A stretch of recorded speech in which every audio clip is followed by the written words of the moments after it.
Salve, rapaziada do bem, Gilmar Lopes novamente na área, dando início, tá? A série O Homem. E o primeiro vídeo da série O Homem é o Homem Paleolítico barra o Homem Adâmico.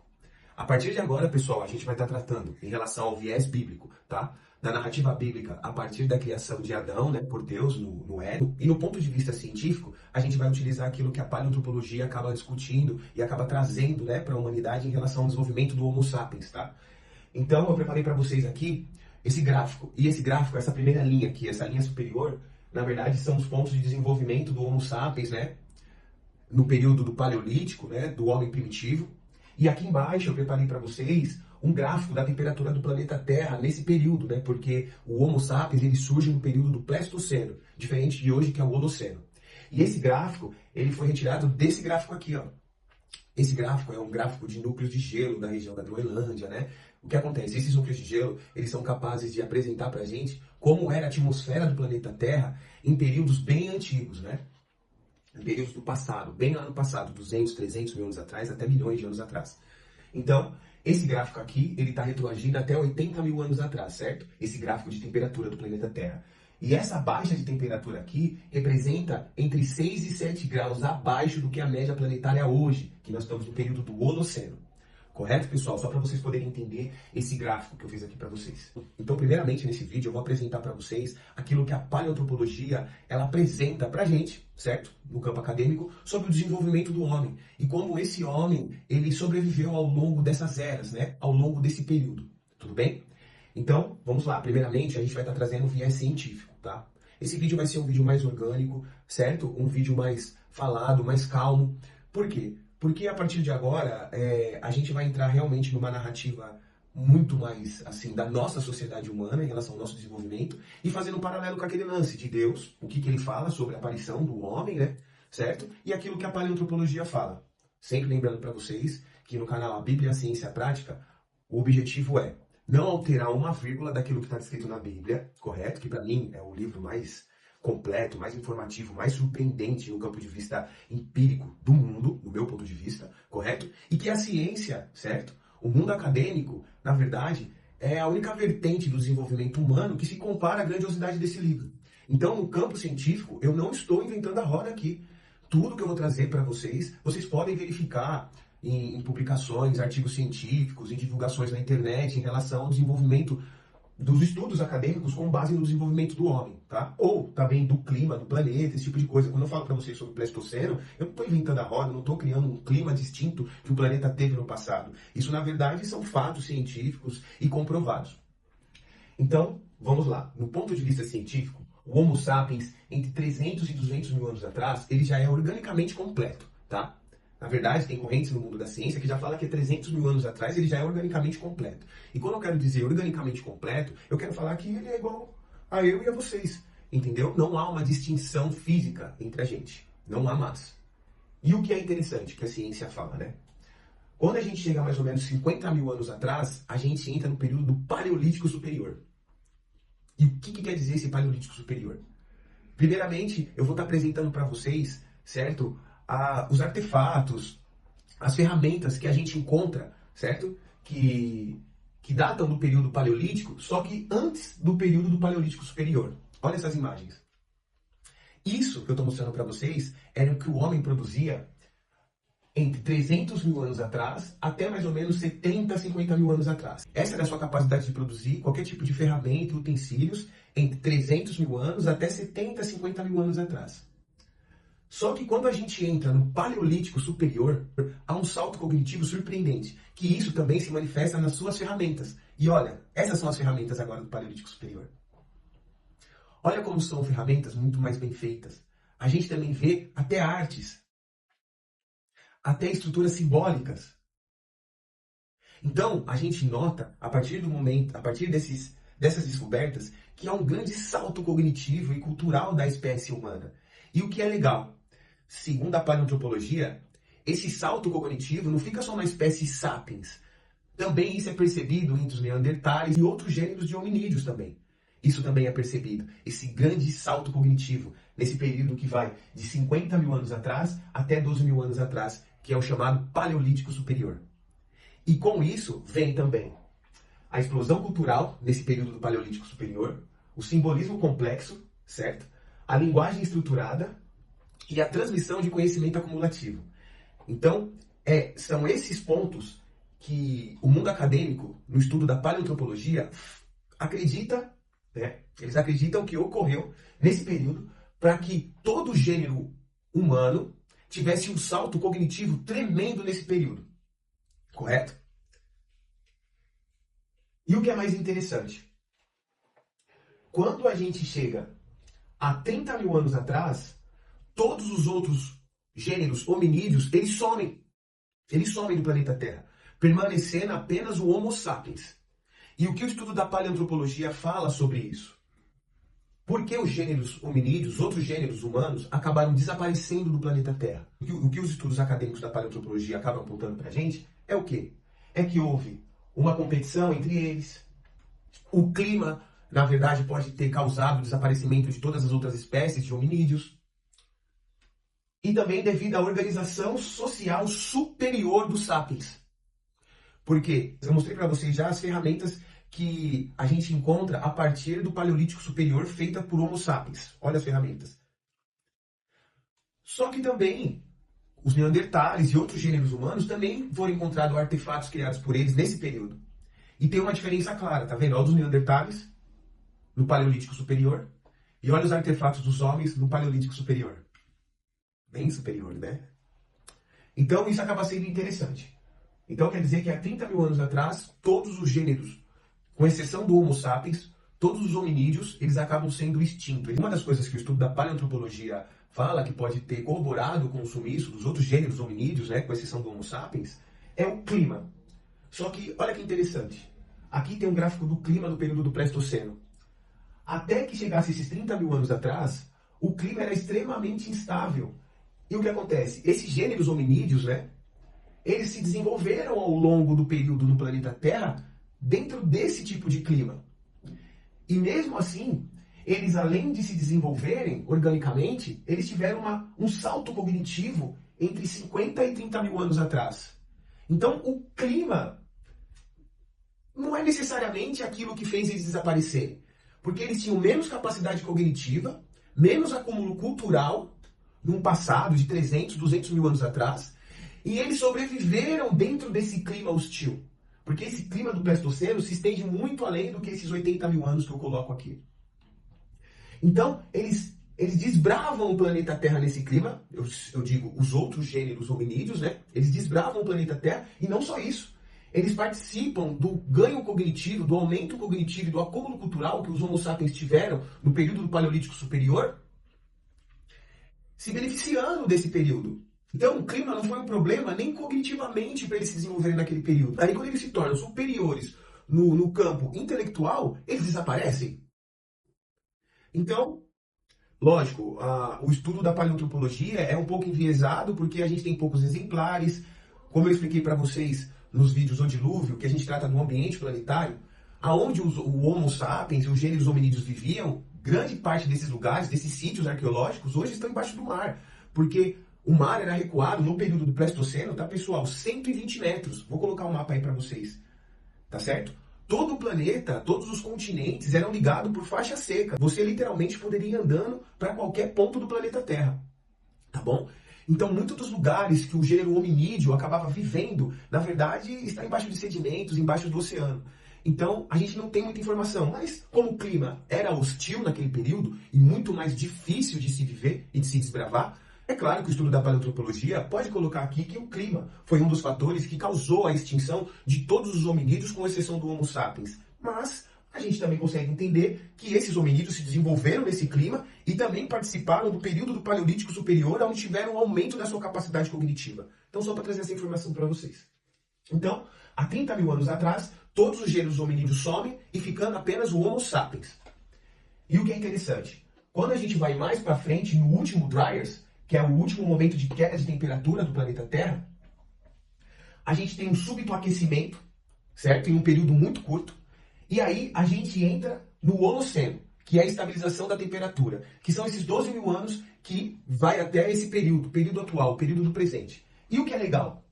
O Mesolítico, que é a transição do Paleolítico para o Neolítico, O Mesolítico, ele dura um curto espaço de tempo e ele, na verdade, ele vai ser percebido pelo estudo da paleoantropologia bem no final do Dryas, no aumento súbito de temperaturas. Então, o que também isso aponta? Que a nossa capacidade cognitiva, ela já era poderosa, ela já tinha um grande acúmulo cultural.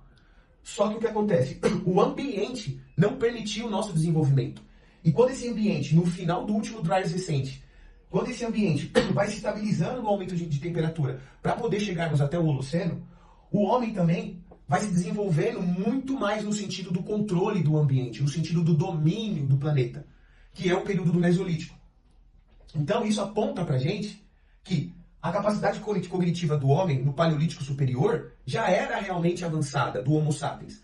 Só que o ambiente impedia que ele tivesse uma constância no seu desenvolvimento, porque era um ambiente muito hostil.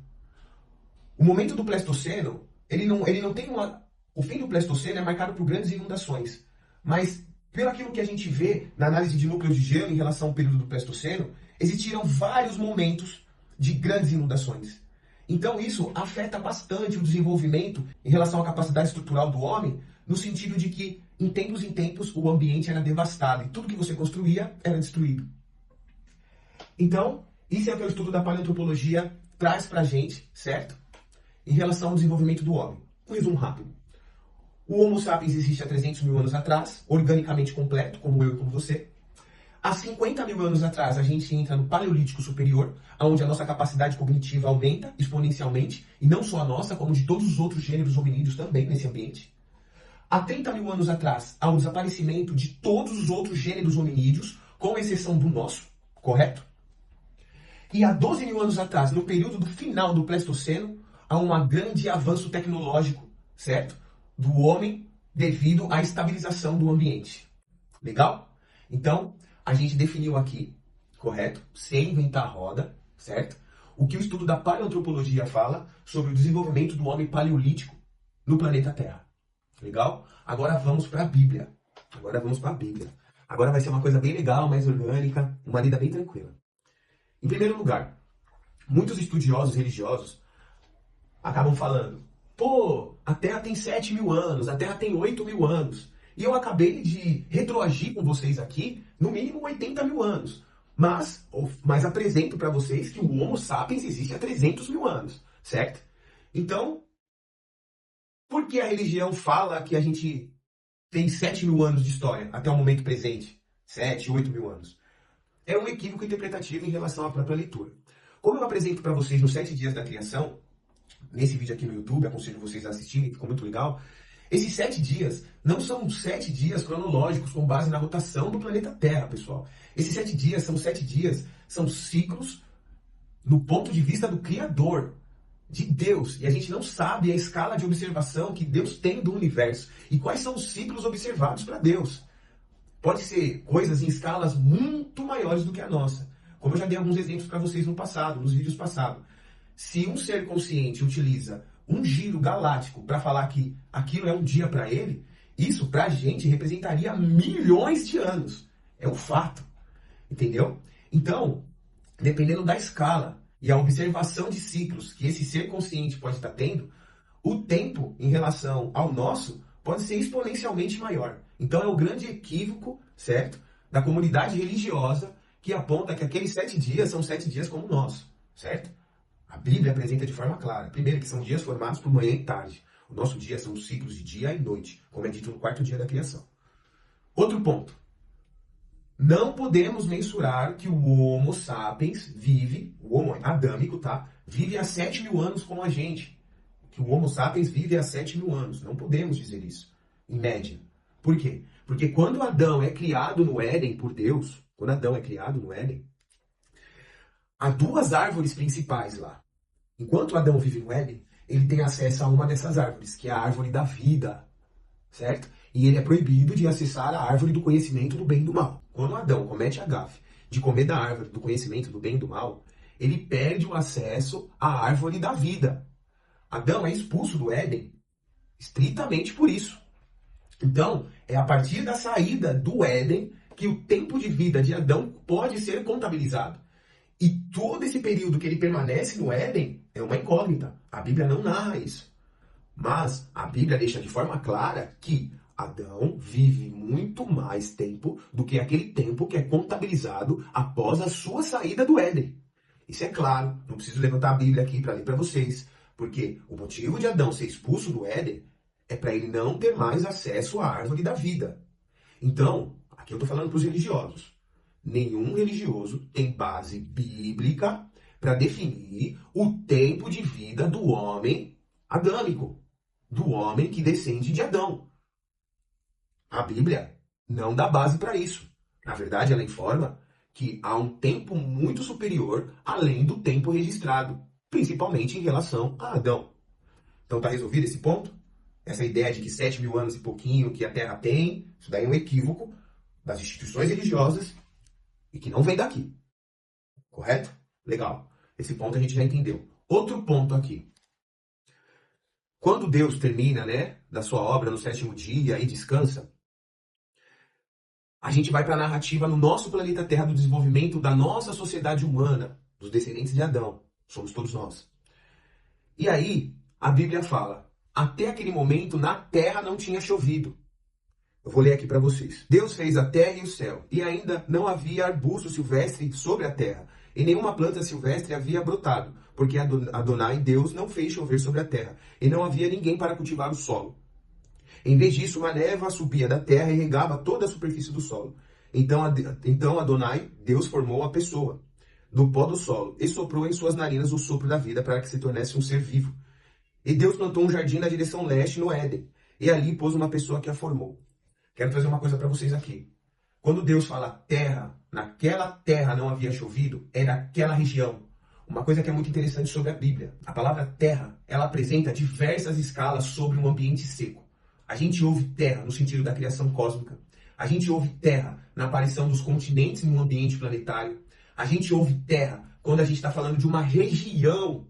Na narrativa bíblica não se distingue essa terra se é uma terra no sentido de matéria escura, se é uma terra no sentido de continentes, se é uma terra no sentido de região. Essa terra, ela sempre é dita conforme a narrativa.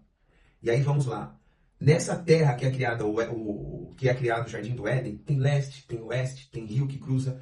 Então a gente está falando de uma região. E olha que interessante. Os religiosos tentam fazer assim. Não, no planeta Terra se desenvolver uma névoa e cobria todo o planeta Terra. Olha que interessante. Olha a região que o Éden é criado conforme as instruções da Bíblia. Essa é a região. Vocês perceberam onde essa região está localizada? Essa região está localizada num dos locais mais fáceis de se extrair petróleo, tá? Do planeta Terra. E a gente sabe muito bem que próximo às jazidas de petróleo, a gente encontra sal, por isso que nós temos o pré-sal, antes das nossas jazidas de petróleo aqui nos nossos oceanos, no nosso litoral.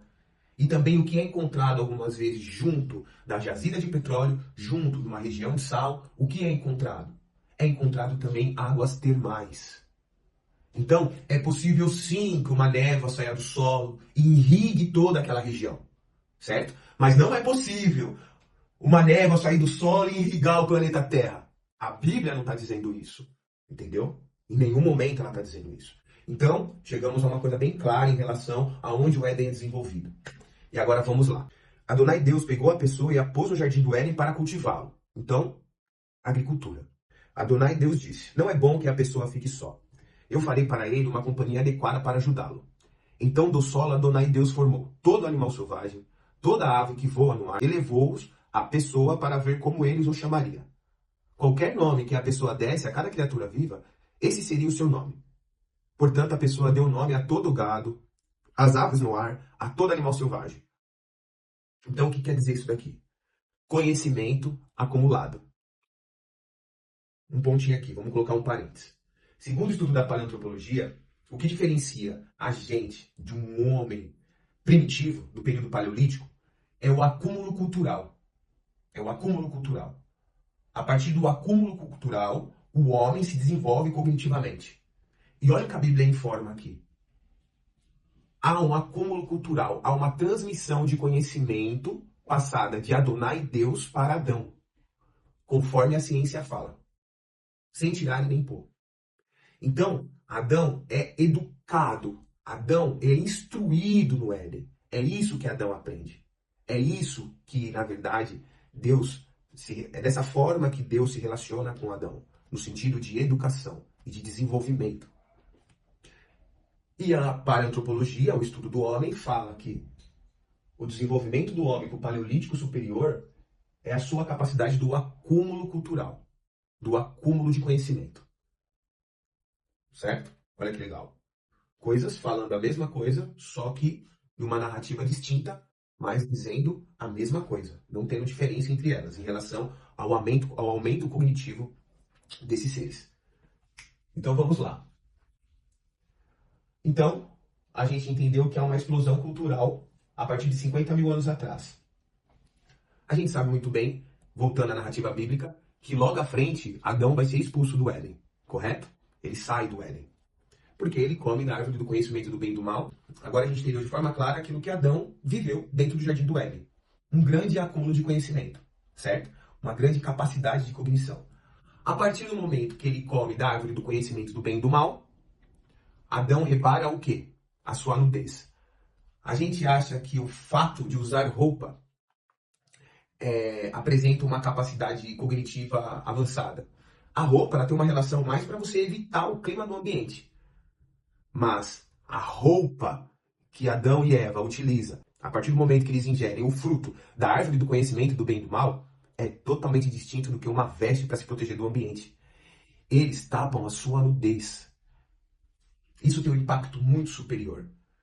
Porque nenhum animal no planeta Terra entende que a sua nudez está aparente.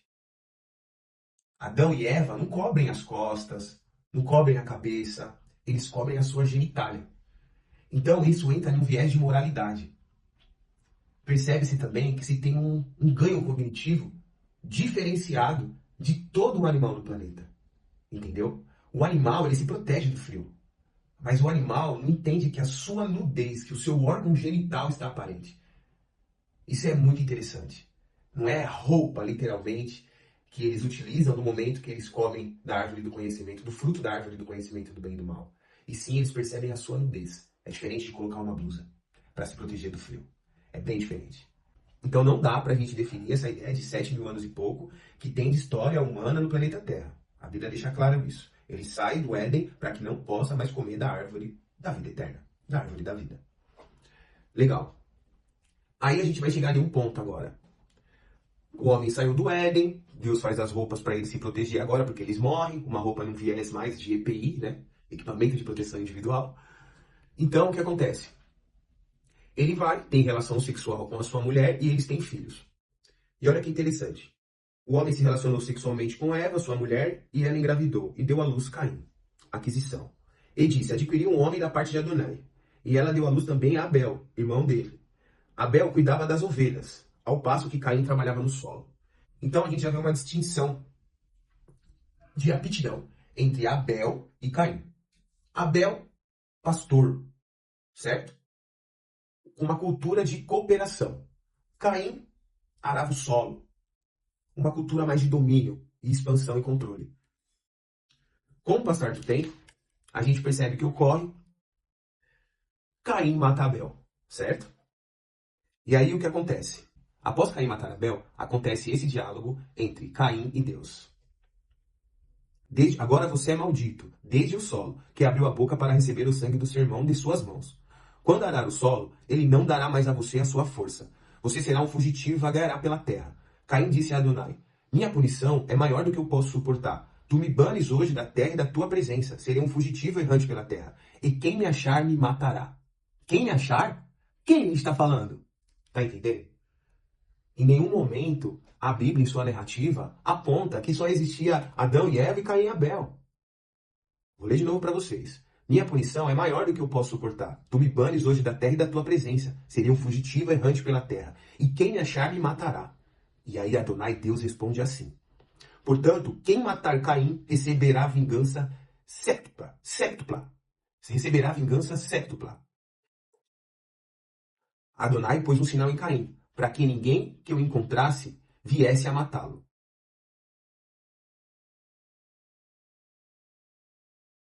Adonai, Deus, reconhece a presença de outras pessoas, de outros seres nesse ambiente. E que, na verdade, coloca um sinal no seu filho. Porque a gente sabe que Deus é amor. E Caim é filho de Deus.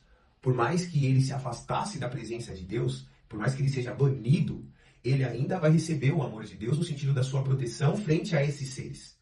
Frente a esses seres. E olha que interessante. Caim teve relação sexual com sua mulher. Pô, que mulher é essa? E o que é mais interessante? Após isso, Caim vai e tem o seu filho Enoque, que acaba fundando a primeira cidade, certo? E eles vão tendo relação com mulheres, e essas mulheres não são citadas. Até Lameque. Quando chega em Lameque, as primeiras mulheres são citadas quando a gente chega em Lameque. Lameque escolheu para si 2 mulheres. O nome de uma era Ada e o nome de outra era Tisla. Ada deu à luz Yaval. Ele foi ancestral de todos os que vivem em tendas e possuem gado. Então, a gente já está vendo características que a gente vai ver na capacidade cognitiva do homem no período mesolítico, no final do Pleistoceno. Isso já é relatado aqui, que o homem tem essa capacidade. O nome do seu irmão era Yuval. Ele foi o ancestral de todos os que tocam lira e flauta. E Tisla deu à luz a Tuval-Caim, o forjador de todos os tipos de ferramentas feitas de bronze e de ferro. A irmã de Tuval-Caim era Naamá. Essa é a primeira mulher filha citada, e ela tem um nome. Olha que interessante. Todas as outras mulheres que eles acabam tendo não são citadas a partir de Caim. Mas uma primeira mulher é citada ao seu nome quando ela é filha dessa junção, certo? Que é Naamá. E olha o que é mais interessante nessa fala. Lameque, ele diz às suas mulheres, ele fala: ouçam mulheres de Lameque. Ada e Tisla, ouça-me, escutem o que eu digo. Olha bem, matei um homem porque me feriu, e um jovem porque me machucou. Se Caim será vigado 7 vezes, então Lameque será 77 vezes. Então o que eu quero dizer? Na narrativa bíblica, a partir do momento que Adão sai do Éden, ele se deita com Eva, ele tem os seus 2 filhos, Caim e Abel. Caim mata Abel. A partir daí, essa narrativa é cessada, e aí mostra o desenvolvimento de Caim e sua genealogia. E na genealogia de Caim, a gente percebe o quê? Que, segundo a maldição, segundo uma maldição, né, passada por Deus, ele não consegue mais arar a terra, certo? Então, ele cria a primeira cidade. Essa ideia de cidade apresenta uma certa cultura de domínio e expansão. E não só isso. É relatado a grande violência que é habitada no seu círculo. Porque um dos seus descendentes, Lameque, aponta que, a partir do momento que um dos seus filhos consegue forjar o metal, a violência em relação à vingança estipulada por Deus, em relação àqueles que tentarem atacar Caim ou seus descendentes, ela vai aumentar. Se quem tentasse atacar Caim ia pagar por isso 7 vezes, a partir de Lameque, iria aumentar para 77 vezes. Então, a violência, ela é relatada na genealogia de Caim. Mas violência contra quem? Contra quem? Adão teve outra relação sexual com sua mulher, e ela deu à luz um filho, a quem chamou Sete. Pois Deus me concedeu outra semente no lugar de Abel, porque Caim o matou. Também de Sete nasceu um filho, que chamou de Enos. E foi esse o momento em que as pessoas começaram a invocar o nome de Deus, novamente. Então, o que a Bíblia apresenta aqui pra gente, pessoal?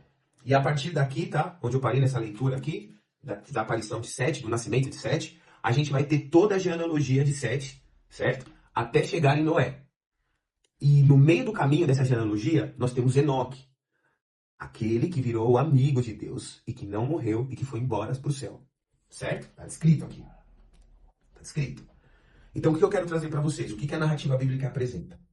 Ela apresenta para a gente uma genealogia cultural de Caim, que apresenta uma cultura de domínio e expansão em relação ao ambiente. E nós vamos ter a genealogia de Sete, que apresenta uma cultura muito mais voltada a questões simbólicas em relação ao Criador, que isso é manifestado aqui. Eles clamam o nome de Adonai novamente. E que apresenta uma cultura muito mais cooperativa, no sentido do quê? Qual era a diferença de Abel e Caim? Abel, ele era pastor. O pastoreio é uma ideia de uma cultura cooperativa com o ambiente. Diferente de Caim, que arava o solo e que após matar o seu irmão foi amaldiçoado e não ia mais tirar os seus recursos do solo. Ele teria que caçar, que expandir, que invadir, que dominar e ter servos. E é verdadeiramente isso que a Bíblia narra. E, na verdade, também narra uma extrema violência para submeter todos os outros aos seus desejos. E isso é relatado aqui. Então, a gente entendeu que a genealogia de Caim e sua descendência é uma cultura expansiva e dominante. E a gente vê aqui de forma clara que a genealogia de Sete e sua descendência é uma cultura cooperativa. E vai até Noé. E aí, quando chega em Noé, essa ideia das duas descendências, elas cessam novamente e a gente volta para a narrativa do ambiente do local, como ele estava até aquele momento. Com o passar do tempo, quando os homens começaram a se multiplicar sobre a terra e as filhas lhe nasceram, os filhos de Deus viram que as filhas dos homens eram atraentes e tomaram mulheres para si, todas as que escolheram. Adonai Deus disse: Meu espírito não viverá nos seres humanos para sempre, pois eles também são carne. Portanto, sua existência alcançará 120 anos. Ponto. Os Néfilins estavam sobre a terra naqueles dias. E também depois, quando os filhos de Deus se relacionaram sexualmente com as filhas dos homens. E elas lhe geraram filhos. E estes eram os heróis antigos, os homens de renome, os giborins, segundo a tradição judaica. Adonai, Deus, viu que o povo sobre a terra era muito ímpio e que todas as imaginações do coração deles pediam sempre só para o mal. Adonai arrependeu-se de ter feito a humanidade sobre a terra, e isso afligiu seu coração. Eu eliminarei de toda a terra a humanidade que criei. Então, paramos aqui. Então, o que eu quero dizer para vocês? A gente tem muita dúvida sobre como a descendência de Adão prosperou no planeta Terra, se desenvolveu. Se, segundo a narrativa bíblica, num viés cultural, religioso, não existia mais ninguém ali. E eu li com vocês aqui a Bíblia. E existiam mais pessoas ali. Existiam mais seres ali. E o que a Bíblia aponta pra gente logo acima? Os filhos de Deus viram que as filhas dos homens. Então vamos lá. Os Néfilins, segundo está escrito aqui, não são esses filhos de Deus com as filhas dos homens. Não é o resultado das filhas de Deus com os filhos de Deus com as filhas dos homens. Não é o resultado. O resultado dessa união é esses. Esses geraram filhos e esses eram os heróis antigos, homens de renome. São giborins. E os Néfilins são os caídos. Na tradução do hebreu, é os que fazem cair. Os caídos. É isso. Não é gigante. Gigante é uma tradução que foi feita 300 anos antes de Cristo, devido à influência do grego na região do Oriente Médio, devido a Alexandre ter se expandido por lá, e a língua, até que os próprios judeus falavam, era o grego, a língua mais falada naquele período. E por isso traduziram de Néfilins para gigantes. Néfilins é caídos, os que fazem cair. E ponto. Por isso, pessoal, tá? Que é interessante pegar uma Bíblia judaica messiânica, tá? E aí vamos lá. Os filhos de Deus viram que os filhos dos homens eram Os filhos de Deus viram que as filhas dos homens eram atraentes. Os descendentes de Adão no Éden são os filhos de Deus. E os homens que existem no planeta Terra são os Homo sapiens que vêm se desenvolvendo há 300 mil anos atrás. Não tem essa de filho de Deus, anjo. Então, o que eu quero dizer? Se a gente parar com essa interpretação equivocada dessa parte, de achar que isso daqui está citando Deus, filhos de Deus, anjos e filhos dos homens somos nós, Adão, a gente nunca vai ter entendimento claro sobre a Bíblia. Quando fala que os filhos de Deus viram que as filhas dos homens eram atraentes, está falando de Caim pegando a primeira mulher. Está falando de Sete pegando a sua primeira mulher. Agora teve sentido total, né? Agora teve sentido total. E olha que interessante. Fala que os filhos dessa união eram os grandes valentes, os homens de fama. O que é relatado aqui na descendência dos filhos de Lameque? Um forja metais. O outro é o primeiro cara a criar a música, a cultura musical, a arte simbólica. O outro é o primeiro a trazer a ideia da engenharia e domesticação. Então isso era visto pelos outros Homo sapiens, só que no sentido desenvolvidos pela Terra, não que saíram do Éden, era visto como algo, poxa, o que aquele cara está fazendo? Ele está dominando um animal. de uma forma que o animal serve a ele. E olha que interessante. Agora a gente vai trazer ciência e narrativa bíblica ao mesmo tempo. Subitamente a gente entra no Paleolítico Superior e a gente sabe que isso é conhecimento acumulado. A partir do momento que Adão sai do Éden, há uma interação dos homens adâmicos, eu vou citar aqui, tá? Vou falar nesse termo, dos homens adâmicos com os homens paleolíticos. E a partir dessas duas culturas que descendem de Adão, que é a cultura de Caim e a cultura de Sete, essas relações com os homens paleolíticos se distinguem. Uma numa situação de dominação, de realmente de luta, de combate e escravidão, e a outra numa relação cooperativa, que são os descendentes de Sete. Então, é claro que o sumiço de todo o gênero hominídeo, com exceção do Homo sapiens, se deve à organização social superior dos sapiens, principalmente com a presença dos sapiens adâmicos aqui. E aí eles desaparecem? Lógico que eles desaparecem, porque o que Lameque fala aqui? Porque eles tomavam as mulheres desses homens. Eles tomavam para si quantas eles queriam. E no momento dessa tomada, os outros homens se rebelavam. É mais fácil eu fazer uma analogia com os Néfilins, os caídos, com Homo sapiens ferozes, indomesticáveis, do que com gigantes, caramba. Aí você vai falar para mim, pô, Gilmar, esses seres não existiram na Terra? Os anjos não andaram na Terra? Andaram, mas não foi narrado. Entendeu? Porque o importante é sobre nós. É entendermos a nossa origem e o nosso destino. Porque nós somos deuses na Terra.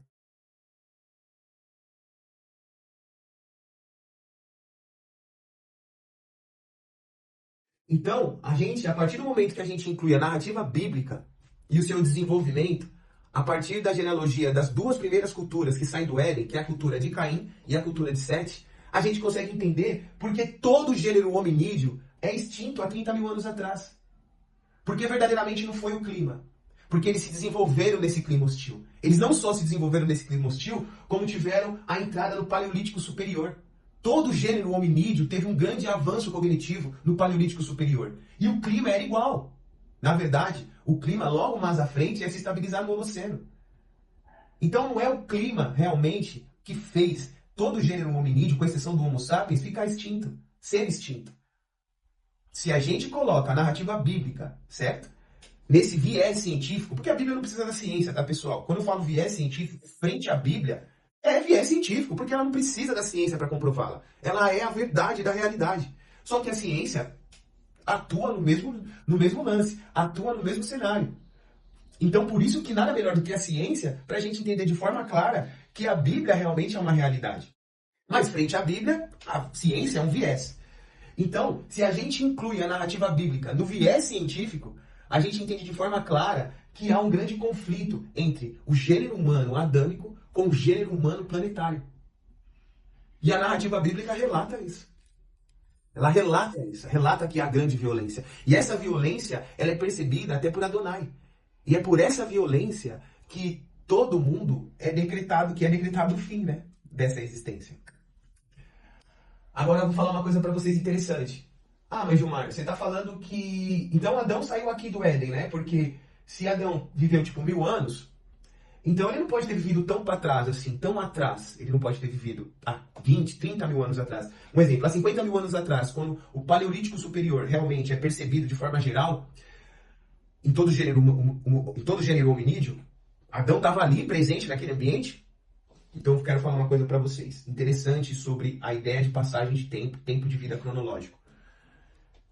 Vou dar esse exemplo para vocês daquilo que a gente tem, né, com base na biologia de longevidade extrema, que é a baleia da Groenlândia. Para pensar. Uma baleia hoje, que é um mamífero comum, ele vai viver entre 40 e 70 anos, certo? Dependendo da espécie. Então, como é um mamífero, a gente sabe que ele tem um período da sua infância, da adolescência. Então, vamos colocar que esse mamífero, as baleias que a gente conhece, com exceção da baleia da Groenlândia, entre 5 e 12 anos, ele está no seu período de adolescência, infância. Então, ele vai se comportar de uma forma infantil. A gente percebe que os mamíferos se comportam dessa forma, eles têm infância. E aí, a gente vai ter a baleia da Groenlândia. A baleia da Groenlândia, ela já vai ter a sua infância prolongada até 70, 80 anos. Então, para pensar. A ideia de passagem de tempo para esses dois organismos é distinta entre si. É distinta entre si. E aí o que acontece? A gente sabe que no período do Pleistoceno, o ambiente era outro, o clima era outro. E também a gente entende que o organismo responde de forma distinta ao ambiente, ao clima. Um exemplo básico que eu quero dar disso é pessoas que vivem em regiões extremamente geladas, elas têm muito mais resistência, adaptabilidade a regiões frias do que alguém que vive numa região tropical. Então, o organismo sempre responde ao ambiente. E nessa época, o organismo, o ambiente, era muito mais opressivo. E o organismo tem que responder da sua forma mais eficiente para que sua vida possa propagar, para que a sua vida possa continuar propagar de forma eficiente e adaptada ao ambiente. Então, o que acontece? A ideia de passagem de tempo, ela tem um viés cultural muito forte. Hoje, nossos ciclos é com base nas estações e é o ciclo estelar. Só que nessa época, as estações elas eram distintas, o organismo tinha um metabolismo muito mais lento. Então, um ano de vida aqui no período pré-diluviano é totalmente diferente de um ano de vida no período pós-diluviano. Vamos entender assim. Se a infância deles durava muito mais tempo, porque o que a biologia de longevidade extrema fala? Que um organismo com longevidade extrema vai ter também o seu amadurecimento orgânico muito mais à frente. Então, conforme a própria narrativa bíblica e a ciência de biologia de longevidade extrema, apontam que o amadurecimento orgânico ele se dá muito à frente. E o que a gente percebe aqui na narrativa bíblica é que os descendentes de Sete, eles tinham um amadurecimento orgânico após os 100 anos, porque quase todos eles têm o seu primeiro filho com 120 anos, 112 anos. Os mais novos, que são 2, tiveram filhos com 65 anos de idade. E a gente sabe que 65 anos de idade já está no fim da nossa vida. Então, a ideia de passagem de tempo, se você de repente é criança até 50 anos, é diferente. Então, pode ser que eles estejam analisando um ciclo de alinhamento estelar e planetário para contar cada ano de vida deles. Por quê? Porque como o organismo deles tem um metabolismo muito lento, segundo a narrativa bíblica, e se a gente for fazer uma analogia com a biologia de longevidade extrema, com a baleia da Groenlândia, né? O seu organismo tem um metabolismo mais lento, então os seus ciclos não vão ser os mesmos ciclos que os nossos, porque senão ia ser muito célebre. A ideia de passagem de tempo para eles pode ser baseada em outro ponto de observação. Pode ser que a mudança das estações no período do Pleistoceno fossem mais longas, e a partir da mudança das estações eles contavam o ciclo de ano deles. Pode ser também que, como o tempo de vida deles era muito longo, eles estavam se baseando em alinhamentos planetários, alinhamentos estelares, que poderiam ocorrer a cada 3, 4 anos nosso. Então, essa ideia de passagem de tempo tem uma relação muito forte com o organismo, correto? E uma relação muito forte com a cultura. Então, o tempo passado, no período pré-diluviano, onde aponta organismos que têm uma vida muito mais longeva do que a nossa, não é o mesmo tempo que o nosso a partir do Holoceno. E o que é mais legal, Deus fala aqui que a partir do dilúvio, o tempo de vida do homem irá diminuir, que vai para os 120 anos de idade. E é o que realmente acontece na Bíblia. E é o que a gente também vê em relação ao estudo, né, da biologia, em relação à longevidade do organismo, no Holoceno agora. O nosso tempo de vida está estabilizado em 120 anos. E o que é mais legal, tá, pessoal? Que eu acho muito legal que a Bíblia traz isso. Em Gênesis 8, quando a gente observa a análise gráfica dos núcleos geológicos, né, do período do Pleistoceno, a gente percebe que houveram vários dilúvios, vários momentos de dryers. Dryers, né, são aquelas plantas que nascem próximos a locais glaciais e tal. E com os fósseis dela, né, a gente consegue perceber que houve um momento de grande queda de temperatura no planeta.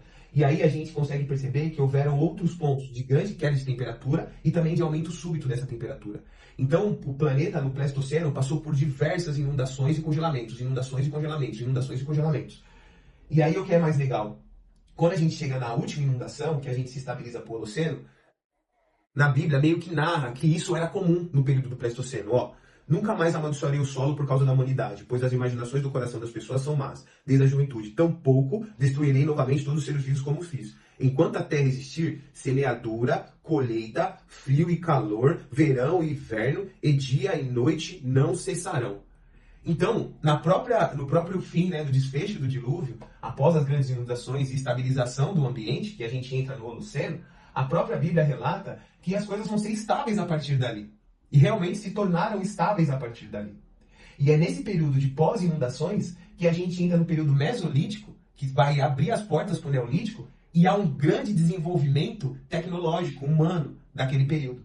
E isso prova também com essa celeridade, com esse aumento exponencial da nossa capacidade, né, no planeta Terra. Isso mostra também que nós já carregávamos essa capacidade no período do Paleolítico Superior. Só que o ambiente impedia que a gente pudesse acumular esse conhecimento sem ter nada destruído no meio do caminho, para que a gente tivesse que começar novamente. Então, pessoal, verdadeiramente, a Bíblia narra a existência do homem adâmico dentro desse ambiente paleolítico, que o clima era o Pleistoceno, e apresenta o fim desse período, certo? E o domínio do gênero humano com a descendência de Adão no período do Holoceno. Então é isso, pessoal. Primeiro vídeo, o homem paleolítico / o homem adâmico, no canal A Bíblia Ciência Prática. Valeu pela atenção e o próximo vídeo é o homem de Noé a José. Valeu, pessoal, e o período é o Neolítico. Fiquem com Deus e tamo junto.